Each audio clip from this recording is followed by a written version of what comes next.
Insurance isn't one size fits all. That's why drivers have enjoyed Progressive's Name Your Price tool for years now. With the Name Your Price tool, you tell them what you want to pay, and they'll show you options that fit your budget. So whether you're picking out your first policy or just looking for something that works better for you and your family, they make it easy to see your options. Visit Progressive.com. Find a rate that works for you with the Name Your Price tool. Progressive Casualty Insurance Company and Affiliates. Price and coverage match limited by state law.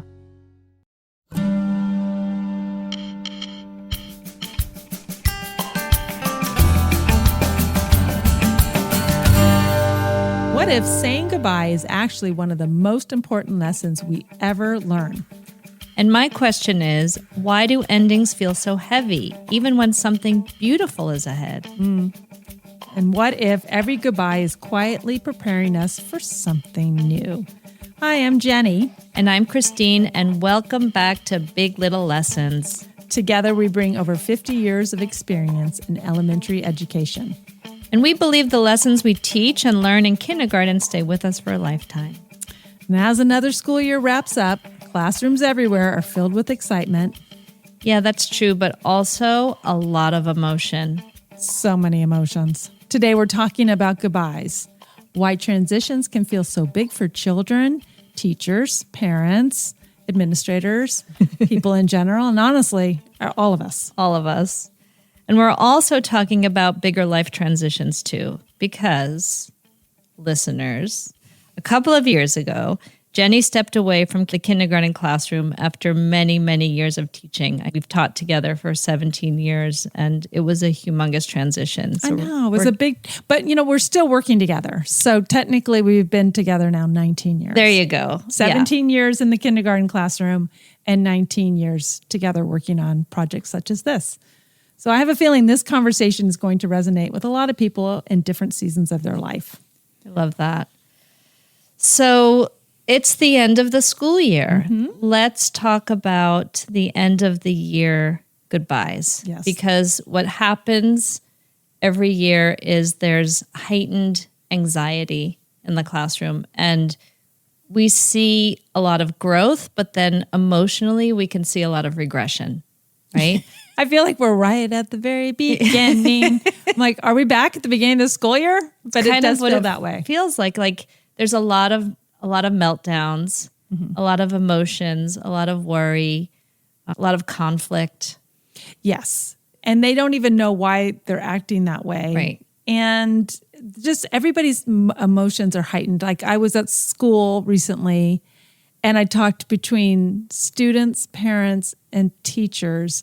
Everyone was kind of at a bubble, at a frenzy. And it's just, I think there's that overriding theme of the end of the year's happening. I really need summer to happen, but I don't know if I want summer to happen. Yeah. And I don't know if I want to go to the next grade. I don't know if I want to say goodbye, all that good stuff. I remember a few years ago, we count the days in kindergarten. It's a big part of our curriculum. And we were counting all the way till the end. Mm-hmm. And one year in particular, we had a class that the anxiety level really, really, heightened at this time of year, because on the chart, they could see we had like a smiley face on the last day. And do you remember we were counting down? And then I thought, why am I doing this? This is cruel. This is not okay. So we count to 100. Yep. And then we continue to count, but in a very sort of vague way of them not knowing when the end will be. They know from our monthly calendar, like the last day of school, but we're here today. Let's enjoy today and really work on the present, not longing for the past or reaching for the future, but really enjoying the moment. I have a question for you, Kristine. Yes. Why do you think these transitions hit children so deeply? Well, first of all, they've spent a year bonding with you, right? So it's huge. And, you're like their second parent, and they spend a lot of time. We spend so much time together, and they feel deeply. And I think it is a really big transition, no matter what grade you're leaving, saying goodbye at the end. What do you think? I think they hit deeply because we talk about throughout the year, remember when the very first week of school was? And they're like, yeah, I had these butterflies in my tummy and I was so nervous and I didn't have friends. And I think they have an awareness developmentally, like there's beginnings and ends. They remember preschool, if they went to preschool, and they remember how they felt at the beginning of the year. And now they're feeling so much more comfortable. And it's like, oh no, do I have to do this all over again? Yeah, it is, because when they're transitioning out of preschool into kindergarten, I feel like there's not that level of awareness. Yes. They're sort of just like, okay, this is where my parents are telling me I need to go. When we meet them before they come in, they're sort of like, oh, well, you're not really my teacher right now. I don't have to listen. I don't have to pay attention to you. And then you're right. I think where they are developmentally, it's so much more concrete for them. Yes. There's a deeper level of understanding. And with that, they don't necessarily have they don't understand that. They have the feeling, but they don't have the understanding. Mm-hmm. Yeah, those feelings come before they're able to verbally say what they want to say. And we know from reading books about child development, age 6, they realize, they know beforehand, but they really realize that my parents have their own life. I am separate from my parents, and I have a whole community that's not attached to my caregivers. So I think that hits them too. And so to your point, kindergartners view their teachers as someone that they're attached to. And it's like, oh, it's ending and I'm going to have somebody new. So. Yeah, and I have to start all over again. Mm-hmm. So what do we do during these endings to help our students? I think, I mentioned the counting. What not to do. What not to do. Don't dismiss them and say, get over it. That's not nice.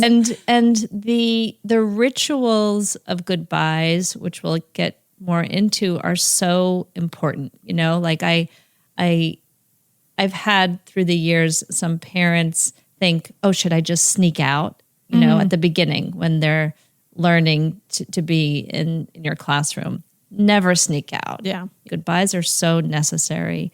And they're necessary for us too, because a few weeks ago in our school, we have this ritual where we meet the new kindergartners because they're accepted, and we have this little play date and we meet them, and all the parents say, oh, are you excited for your new class? And I mean, I'm not going to say, no, I'm not excited, because that's rude.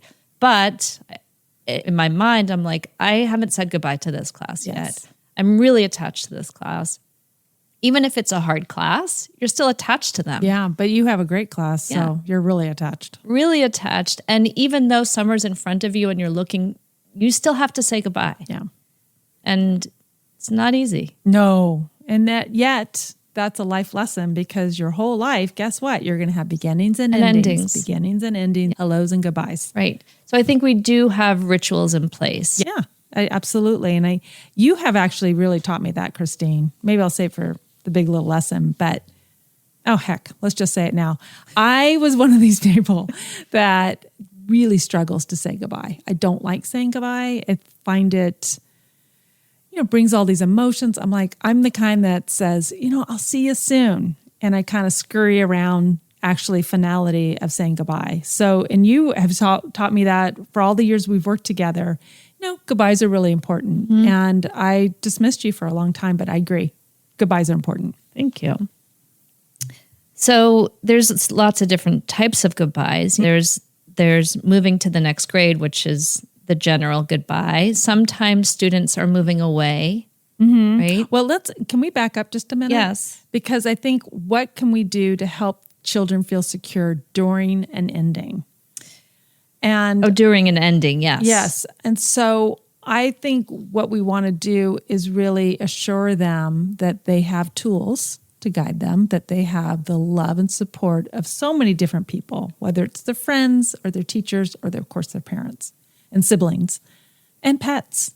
That they're going to be okay because they're going into a next season of their life. Right. And also notice, wow, you're sad. Like, imagine if you were happy because you couldn't stand your teacher and you were so ready to leave. Well, I felt that way at the end of 4th grade. Really didn't like this teacher. So yes, sometimes you're really, really excited to say goodbye. I remember when both of my boys were leaving 2nd grade, it was a particularly magical year, and they both sobbed the night before they were leaving, and I thought, this is great. This are so attached, and they've had such an incredible experience that they're feeling their feelings. And that's called being truly human. To not always assume that your kids are supposed to always be happy. You're not always happy. Why would your kids always be happy? And so to be honoring those tears as, boy, you really had a magical year. You had what a gifted teacher who we adore, and the friends and the community of that particular class. Right. And then there's parties. There's a lot of rituals, I think, that are helpful for children. But I love what you said about helping them recognize that they have tools. And so those tools might be, you could write a letter and share the gratitude that you have. You can look at maybe extending that friendship in a different way. If you have a best friend in class, maybe we can have a play date together. You can, of course, always journal. Yeah, I was thinking that. A great summer activity. Yes. And read books. That's always about friendship and classroom situations. I've been getting today, in fact, I've been getting so many more. It's like a surge of letters from my students, like pictures and letters and notes and I love you and just sweetness coming my way. And I have them all pinned up against the wall. They're just so meaningful. They're the best gift to give a teacher. Yeah. And the students love to see them up on the wall because you're seeing them by putting work up. And that's one thing I really do miss. Those are the most precious things to me, is a handwritten note, a darling picture. I just anything that's handmade with love, with a piece of paper and a pencil and colored pencils or whatever you have. That's so meaningful. And to see it posted up on a wall is the best. So that's part of it. That's part of all those little rituals. Like, if your child is having a particularly tough time, say, let's write a letter. Let's draw a picture. Let's do it together. Yeah. Tell me what you want to say. Yeah, it's so lovely. Yeah, I'm so glad you're getting so many, and you do have an exceptional class. I do. I love my class so much. I'm going to cry. Oh. Okay, so let's go back to segment 2, different types of goodbye. So, as we brought up the transition to the next grade. Yes. And then if someone is leaving, or if someone's leaving and not moving on with the class, like if they're staying back for the gift of time, we do have other rituals that we do. Yes. And one of the things that I loved that we've done is we've developed something called a friendship circle. So we bring the class together and we sit in a circle and everyone speaks about the child who's moving away or not moving on with them. And it's so heartwarming. It's a beautiful, heartfelt conversation. And it's allowing the kids to express themselves. You're not just ignoring it. And the child that's either staying for another year of the particular grade or moving to a different school or location, it fills them up. They just get to hear all their classmates saying beautiful things and their teachers and acknowledging them and honoring them. Right. And it's important for both parties because imagine if they just snuck away. Yes. And then you didn't have the opportunity to look at them and say, I'm going to miss you. Yes. Yeah. We've had parents that have come in to see when they're moving to another state or another school and they're there and it really fills their cup too. Because it's hard. Transitions are hard, but it's a good one. Let's see. What else? So I think the language we use is helpful. Yes. I think we, especially when children are staying back, we talked about the gift of time, and it's not at all the littlest amount of failure. It's completely about growing and setting your child up for success. And helping them know that. And actually, in these cases, we've also sent letters home to the families. Like we have a really nice letter that we put together explaining that, so-and-so is going to have the gift of time. Gift of time. Yeah. Yes. And the same for moving away. It's in how, both you and I moved around a lot as children. So it was not uncommon for me to move schools and I moved states. And so my mom had a beautiful way of just saying, you've got these wonderful friends and you're going to make new friends. Yeah. And so it wasn't like you're discarding people. You might not see them as often, but there was always that opportunity to stay in touch. And I thought that was a great way. That's great. I don't have a lot of memory of how the goodbyes went down. When I think about it, I get sad because I feel like I was yanked away sometimes. Oh, my mom made it. I mean, it's interesting. I mean, I don't know. Like maybe they did something, but I don't remember, which Maybe that's why it's so important for you to say goodbye and why I'm like running away. Because my mom was like, we're moving out of state. Say goodbye to your whole neighborhood of good friends. And your mom is right. Yeah, it's interesting. We kind of learned from, Yeah, perhaps. I don't know. But Absolutely. the importance of adult language and setting and just being clear. Doesn't mean you have to be reactive and explode. I want to ask you a question. Okay. How do adults sometimes accidentally dismiss feelings? Probably by glossing over them and not acknowledging them, and I think that can be detrimental. Yeah. I mean, speaking of someone who can kind of, skirt out of a party without saying goodbye. Right. I would say. I mean, there's times it's necessary. But I think I don't want to see someone sad. As the adult with little kids, you don't want them to be upset and you don't want to deal with their outburst. And so we kind of just skirt around this shit. Yeah, I don't think it's intentional. Never. I think it's like exactly what you're saying is you don't want to hurt someone's feelings, so you sort of just brush it under the table. But we have learned through all of the good work we've done, and there's so much available to us. Yes. That anytime you're not facing something, it's not the right way to do it. Yeah. So it's important to find the language that helps children and, quite frankly, anyone process transitions. So I think you can even start with, I think it's really important that we have this conversation. Make sure that it's not right before bedtime or someone's hungry. You don't want to set up for success with this conversation, but just to be honest, since you can even say, it's hard for me to say this. I think even acknowledging that kind of helps you understand that it's hard for you as well. Right. And modeling that. It's sad. It's sad, we're saying goodbye, but these are all the things we have to look forward to. But this is where we are right now. Yeah. We're in the goodbye part. In the goodbye part. So Yeah, you can't skip it. no. You can't skip ahead. And being honest, I think, is helpful as well. I hope that helps. It helps me. I'm committing to saying goodbye Yeah. in a proper way. Well, we're going to talk about your goodbye. Yes. That was a big one. Yeah. This episode is brought to you by Progressive Insurance. Do you ever think about switching insurance companies to see if you could save some cash? Progressive makes it easy. Just drop in some details about yourself and see if you're eligible to save money when you bundle your home and auto policies. The process only takes minutes, and it could mean hundreds more in your pocket. Visit Progressive.com after this episode to see if you could save. Progressive Casualty Insurance Company and Affiliates. Potential savings will vary. Not available in all states. It was. All right. So the teacher goodbye. Yeah. So from the teacher perspective, how do we say goodbye? I mean, I think because of the nature of our job, which is, this cyclical, as the kids say, oh, it's a circle story. It starts, it begins and it ends, and it begins and it ends.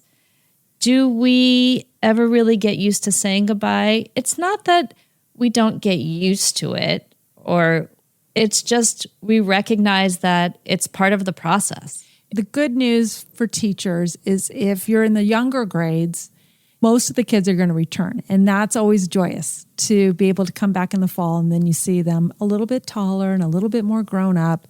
And so you have that chance to at least see them, even though it is a different dynamic. And it's not that same, those same students in your classroom. But then it is part of the process, and it's hard. It is hard to let go. I know for me, the first day of the next school year, I was always a little sad, and I was really busy with the new class, but I would look longingly for those first graders and those second graders. And it's like, oh, Yeah. And you starting all over. and you have to focus all your energy on the newbies. Yes. But those previous students, they worm their way into your heart. They do. And then that's just part of the job. Right. And we're particularly so lucky at our school because our school goes all the way through to 12th grade. And we really do have these incredible bonds that we form. And when the seniors come back, to sit in the little chairs and to have memories of kindergarten, it's just really warms your heart. It's really nice. And I think that's a full circle moment for them as well. I know for them, it had been 12 years since they've been in kindergarten. And they're like, oh my gosh, who can remember that much in kindergarten? But it's that full circle moment. And it's a good one for them. I also think, if we think about the emotional part of saying goodbye, for me, you have years of classes that are easier and some years that are harder. I also noticed that the hard years, like last year, I had a tricky class and I sobbed on the last day in front of the parents. And I think it's because you're just like, I worked so hard with these kids. And they wore me out. I worked so hard with these kids and they grew so much. And now I'm passing them on. And I hope the next teacher, which I know, of course, will happen, can see them the way that I saw them. Absolutely. It's like you become so protective over them. And that reminds me of Lindsay from the Dominican Republic when she talked about memory makers. And it's usually those kids that you have to, understand them a little bit more. They take a little bit more energy. Those are the ones that you remember the most. Yeah. And it's amazing. Yeah. I love that she called them memory makers. Yes. I found it helpful. Saying goodbye has always been hard because you put so much heart and soul into the kids and the families. But I always love to have the pictures and I keep the cards. I've kept cards in a big box. And to me that I get to remain connected somehow in some sort of way. And that's helped me say goodbye to the groups because they're leaving whether I want them to or not. Do you think teachers ever really get used to saying goodbye? Yes and no. I mean, we know that it's coming. So I don't think it's about that. I think it's more, we know we have to do it and we want it to be a positive experience for everyone. We don't want it to be sad. Yes. Yeah, that's true. It's just part of what we do. Yeah. And we say hello and we say goodbye. So you say goodbye. And I say hello. What do you think some people don't see about the emotional side of teaching? That's something. Yeah, I think, I touched upon it a little bit just in terms of, like what I said, when you have a hard class, you're not like, yay, they're leaving me. You're emotionally connected. You've been with these 5 and 6-year-olds for 10 months. Yep. You know their families, you care about them deeply, and you want what's best for them. Yep. And I would say what people don't necessarily see is that, school's out for the summer, woohoo, and yes, of course, woohoo. However, it's... You want to teach year round? Is that what you're saying? No, Kristine? heck no. I'm sure there's parents that would say, bring it. No, I think all the hard work you did, I guess the point is the children are having feelings. We're having feelings. Yeah. It's very natural. Yeah. Natural. Yeah, we're not like robots. Well, and again, it's what we're going to experience our whole life. It might be a roommate. It could be a job that you just love. I mean, there's just always something that is evolving. You think, oh my gosh, my day is the same every day. And then you look back on, say, the last year and you're thinking of all the things that you've had to say hello and goodbye to. So it's part of the process of living. And just take it in. There's been days where I've had to just say, I'm going to allow myself to be sad at this moment. I'm not going to gloss over it anymore. And I have just sat down and grieved. And it's helped heal the hole in my heart for whatever, with losing a friend or whatever it is. It's a big little lesson. Yes. Big, giant little lesson.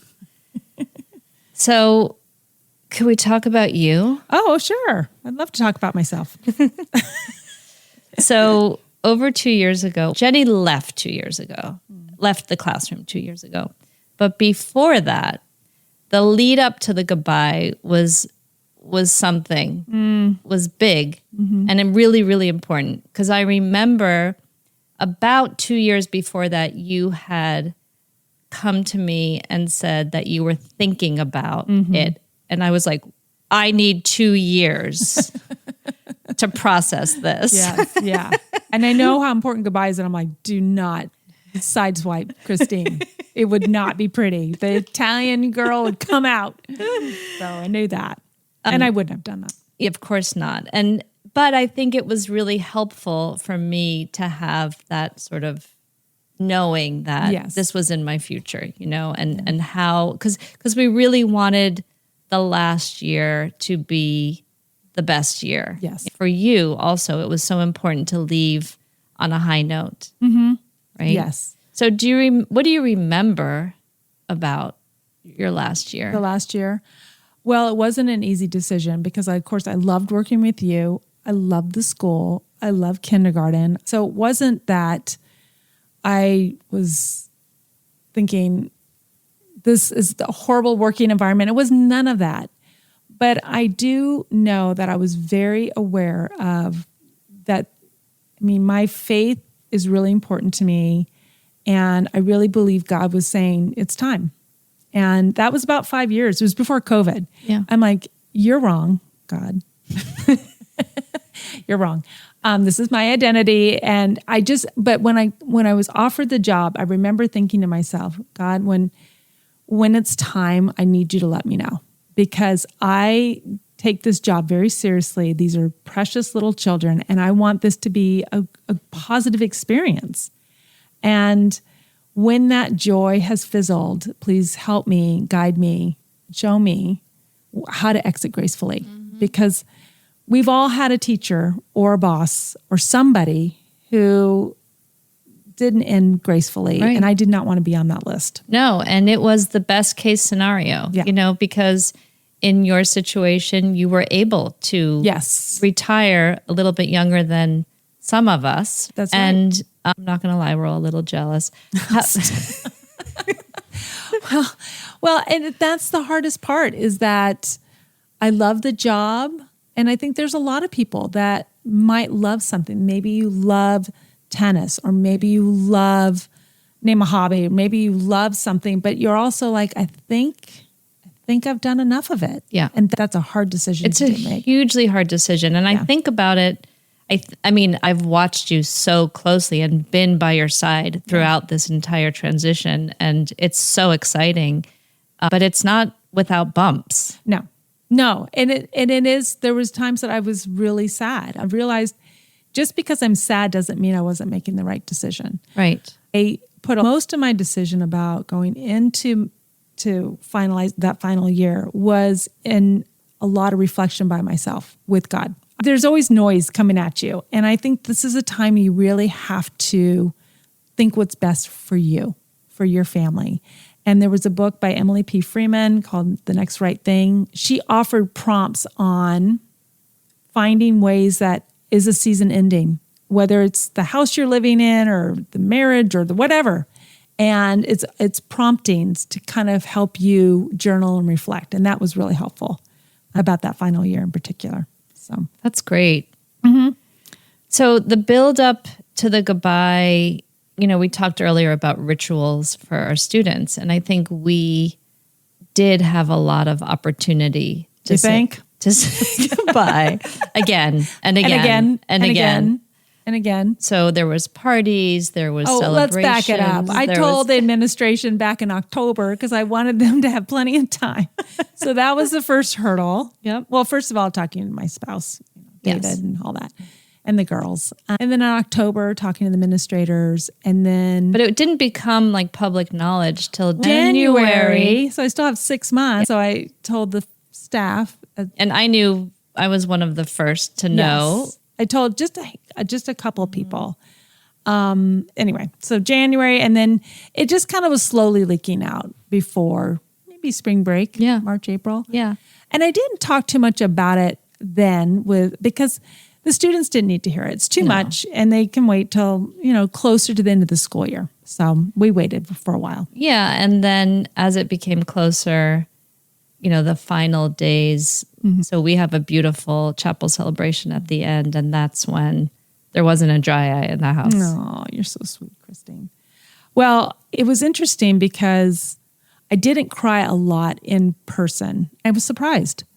But I think because I had been thinking about it for so long, and I had shed tears. I mean, I definitely did. So it wasn't without tears, but I kind of braced myself. I watched the teachers who were leaving the year before, and I watched them sobbing. And I thought, but once you say the actual goodbye and you go home, it's okay. Yeah. So I kind of knew. I'm like, you just wait till you get home. You're gonna be okay. I'm not trying to make this about me, but you can. You can. I'm thinking about, that's true because I think we did a great job saying goodbye. Like we wrote speeches, we shared laughs, and it was really fun. It was so fun. It was so fun. But then what was harder for me was when I was faced with the transition of not working with you. So that was what was harder for me. But, obviously I'm a big girl and so capable and new experiences are, I love change. I embrace change. I'm not afraid of change. I welcome it. Although as I get older, I'm like, do I really? But change is for the young at heart, and you are young at heart. Thank you. So let's talk about, because I think this is really critical for the goodbye that you of transitioning. Let's talk about your identity. Because when your identity for 17 plus, longer because you taught before, is an educator, and you still are an educator, you will always be an educator. However, you're not waking up and going to work every day. So how did that feel? It was hard because my girls are older. They're out of the house. So I don't have that parenting role. And it was surprising how I didn't have a school schedule for the first time. Most of my life, I was, the first part of my life, I was a student. So I was on a school schedule. Then I started teaching and I was on a school schedule. Then I had kids and I was at home for a couple of years and I was on but still, I was always on a school schedule. So that was surprising to not have the school schedule. And so I felt like I was shedding old identities. Not that, like you said, it's not that I'm a mom, I will always be a mom. I'm a teacher, I will always be a teacher. But that I wasn't active in that role anymore. So it was met with, who am I? And that's the harder work, is kind of reshaping yourself. Like, where am I going with my life? And so this was a little bit of a shift, and that was hard to let go of that identity. I'm not going to lie. Yeah, that makes so much sense. But I also think just because our DNA as teachers were very type A people, that it is important to maintain. You're not just going to wake up in the morning and be like, now what? You did a beautiful job, moving into opportunities. So talk about like what opened up for you in this new season. Yeah. So there was a couple of things, and then I keep continuing. I'm like, well, I have the time, let's go for it. And sometimes what happens though, I do overextend myself. I tend to do that a little bit. But one of the things I wanted to travel with my husband and family. I wanted to spend more time with my mom and loved ones, my mother-in-law as well. And I really wanted to go into spiritual direction, which they meet on weekdays that I couldn't do during the school year. And you and I had talked about wanting to do a podcast, and there's just no way. No, there's no way. And so I wanted to, I've always envisioned doing some projects with you, and I thought this would be such a hoot. And it is. It's a hoot and a holler what we're doing. But two teachers, could never do this. No. No. Well, maybe they can. We couldn't. Yeah, we couldn't. Maybe two young teachers can. But honestly, it's really given us this opportunity. So yes, it's so fun. So fun. Mm-hmm. So Jenny, what advice would you give someone facing a big transition? I would I would say my biggest advice is you are more than one identity role. You have this journey for a very short time here on earth. And I really believe that there are different seasons of your life, and it takes a lot of courage. So my advice is to lean in, ask questions, be curious. And again, I feel like that spend some time by yourself, giving yourself a chance to kind of breathe. And it's a season, but it's an open opportunity. There's so many things you can do, so many volunteer, there's other job careers, possibilities to investigate. So the advice is to sit still, find what are you really, really longing for, and what are some next steps. I've heard some people say when they retire, they don't know what to do with themselves. And I think it's uncomfortable to get quiet and listen to what is your heart really longing for? What's God's plan for you next? That is so incredible. Oh, you're so nice. No, it's because I don't think people think about that. No, you know, you're too busy. You're too busy, and it's fearful. You know, you hear about people losing their identity, not knowing what to do, feeling lost. So it's the sitting still with intention is so beautiful.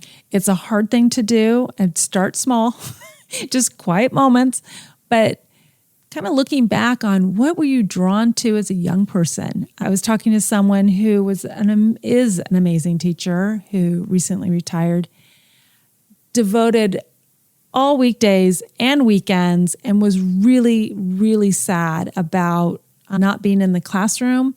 And we had a conversation about what was she like as a teenager? What was she like in her 20s? What was it like?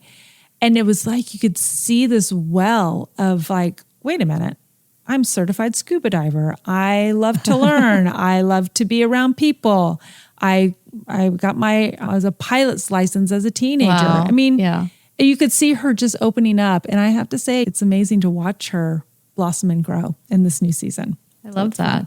Insurance isn't one size fits all. That's why drivers have enjoyed Progressive's Name Your Price tool for years now. With the Name Your Price tool, you tell them what you want to pay, and they'll show you options that fit your budget. So whether you're picking out your first policy or just looking for something that works better for you and your family, they make it easy to see your options. Visit Progressive.com. Find a rate that works for you with the Name Your Price tool. Progressive Casualty Insurance Company and Affiliates. Price and coverage match limited by state law.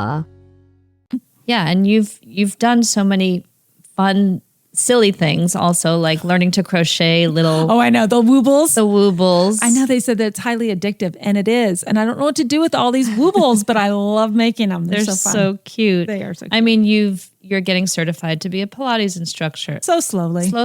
So slowly. However, you're doing it. Yes, I am. Your spiritual direction is, you have so much passion around that. Yes, and that's filling you up and challenging you. And your travels, it's so fun. You're going on all these adventures. Yeah. So I feel like you're, I think, like I said, bumpy just because of the feelings. It's life, right? Life is bumpy.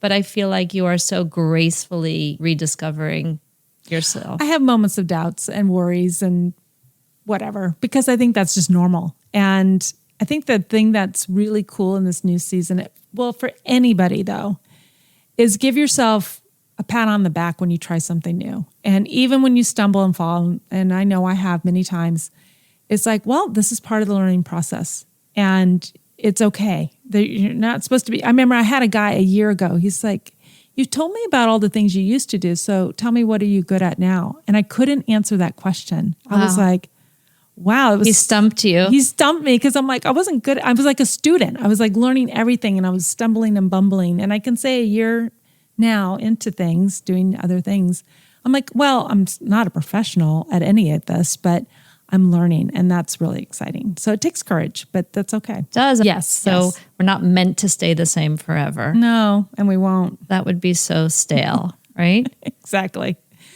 Wow. Well, I just love being here with you. I know. It's so fun. Yeah. I mean, how are you with all of this now? Now it's been 2 years. I would say bumpy also, but better. Yes. I mean, honestly, last year, my first year without you, I felt like I had so much to accomplish just because I had a new teaching partner. I also had a new associate teacher. So I was in action mode Yes. the whole year. So I wasn't really thinking that much about not working with you. This year it hit me a little harder. Oh, interesting. Which was, I've come over here crying to you. Just because I miss you. Yeah. I mean, Yeah. I think it's great to have different experiences working with different people. Yes. That's what makes you grow too. Yes, absolutely. Like it would make me stale if I was not welcoming a new situation. Yes, absolutely. And I think that's the hardest part is when you've worked with someone so well and then you're saying goodbye and then somebody new. It takes time. Right. It just takes time. Yeah. And you and I both feel so strongly about reflecting and growing. So if you don't let go, you can't grow. That's it. If you don't let go, you can't grow.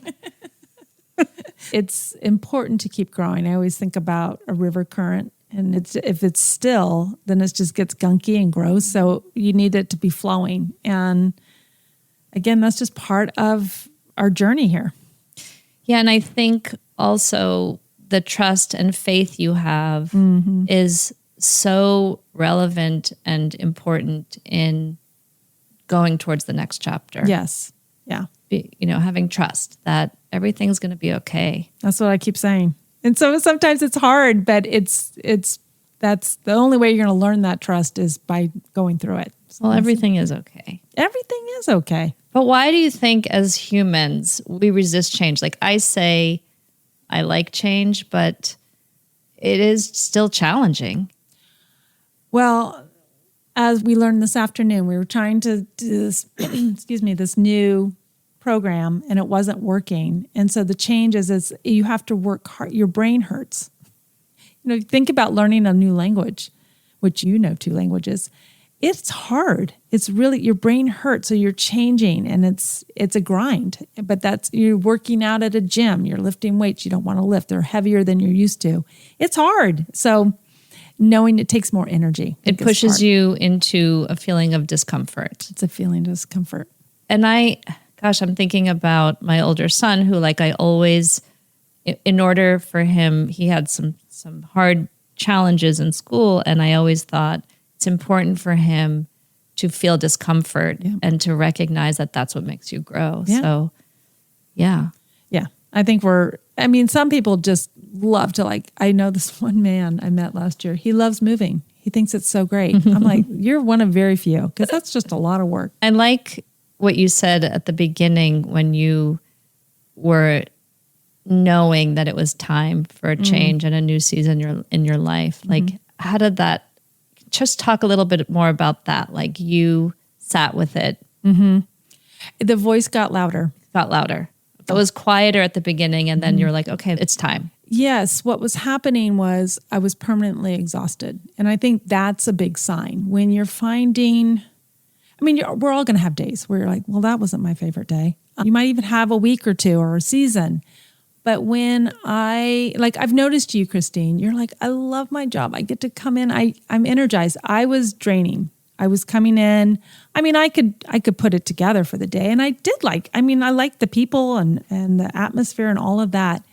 But I remember getting in my car in the afternoon. I'm like, okay, I did it. And the next morning I'm like, oh, I got to get up again and do this. And I just wasn't energized by the job. It was just exhausting me. I think it's because also you were being pulled in your brain, you were being pulled in another direction. Yes. So it started to take more space. It did. And take away from that. Yes. But you left with total joy and grace. Because once you make that decision, I think that is probably one of the hardest things. And that's what I loved about Emily P. Freeman's book, The Next Right Thing, was she gave prompts of, for instance, a pro and con list.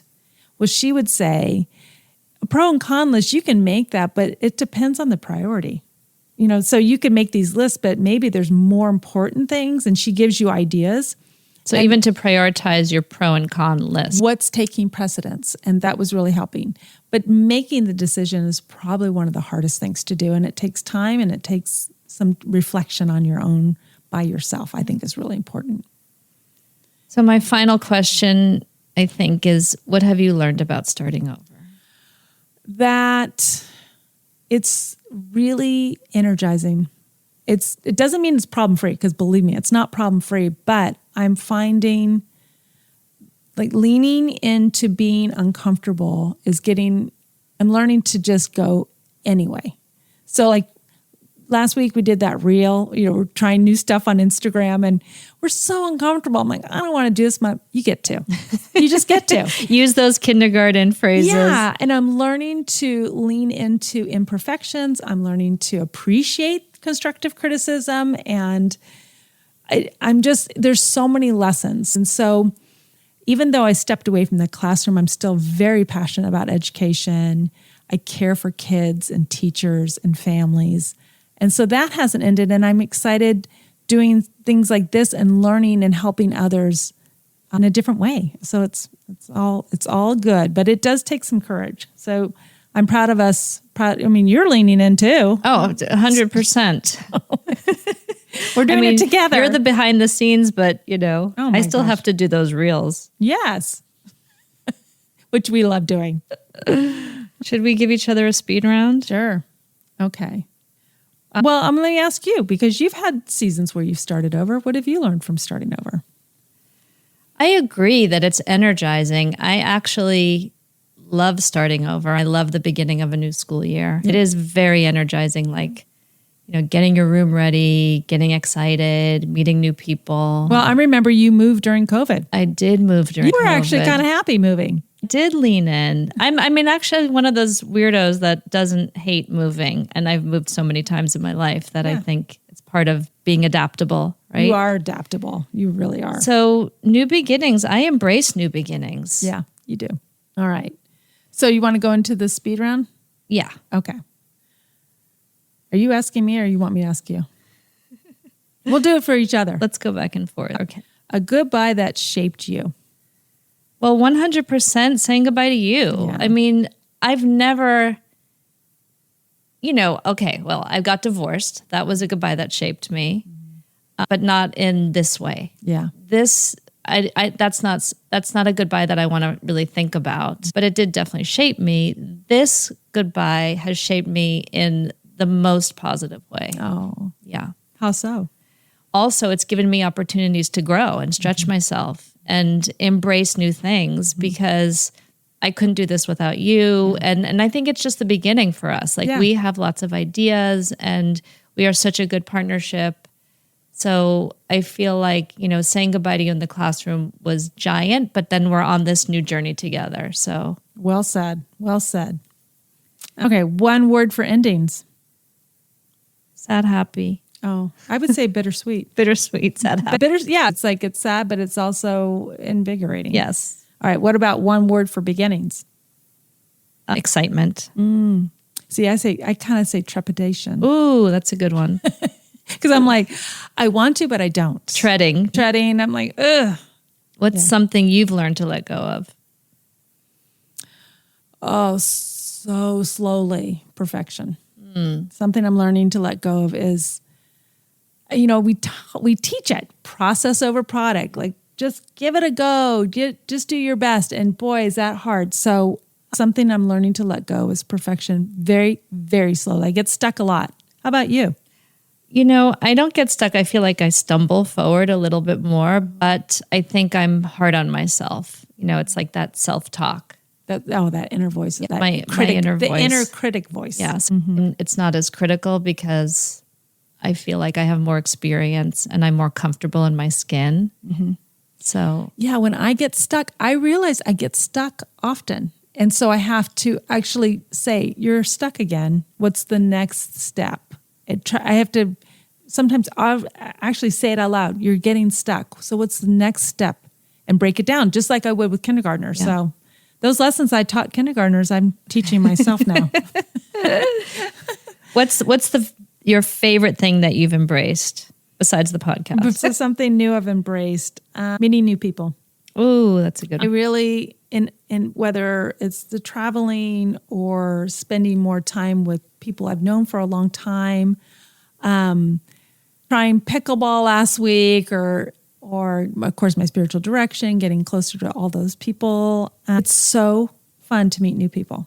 How about you? So, well, the podcast, number one. Yes, of course. I'm always trying to, I love traveling, but I think the thing is, it's not like a regular new thing. I would say the podcast, leaning in, learning is the biggest new thing because we're working hard on it. Yeah. And I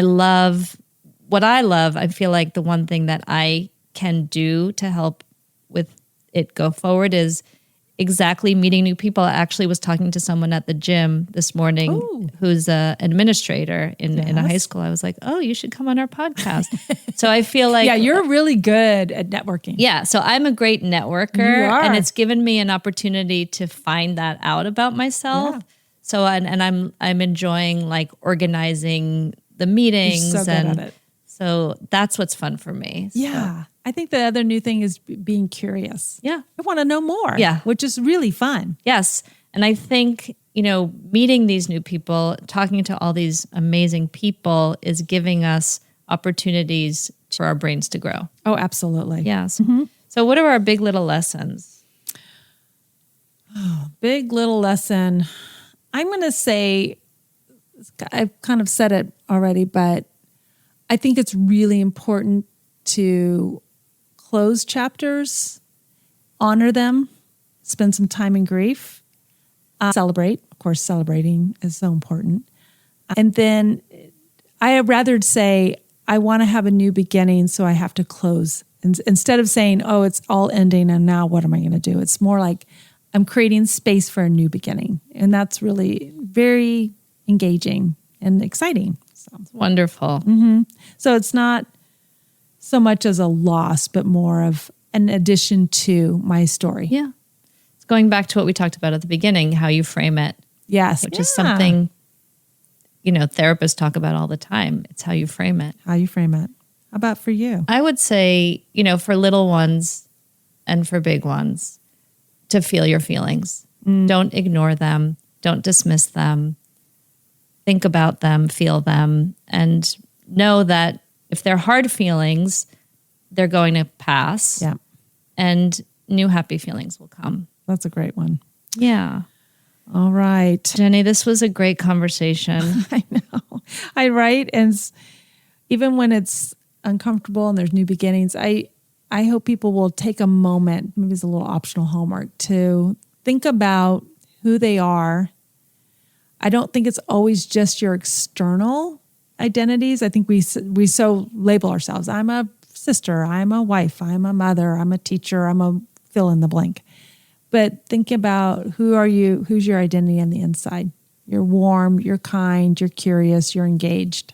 So maybe think about that in your own life. Where are some new beginnings for you in the near future? Right. And if this is a season of goodbye, think about how that's unfolding for you. Yeah, and honor it and celebrate. Boy, let's talk about all the celebrations we had at that 2 years ago. It was so fun. The parties, the brunches, the happy hours. There was quite a few. Yes. It went on, and that was really fun. I was surprised by how much fun I had in it, because I've kept thinking I'm going to just start bawling, but I'm like, but I'm having a really good time. Why would I start crying? You modeled it beautifully. I hope I can follow that. Oh, you will. Not for a long time. No. Yes. All right. Well, we don't have all the answers. Oh, but we have a lot of experience that we do. Yes. So please subscribe to us, follow us. You can find us on Instagram at Teach Big Little Lessons, or email us at teachbiglittlelessons@gmail.com. And as always, remember, big little lessons are everywhere. Until next time. Yeah, I'll see you soon, Kristine.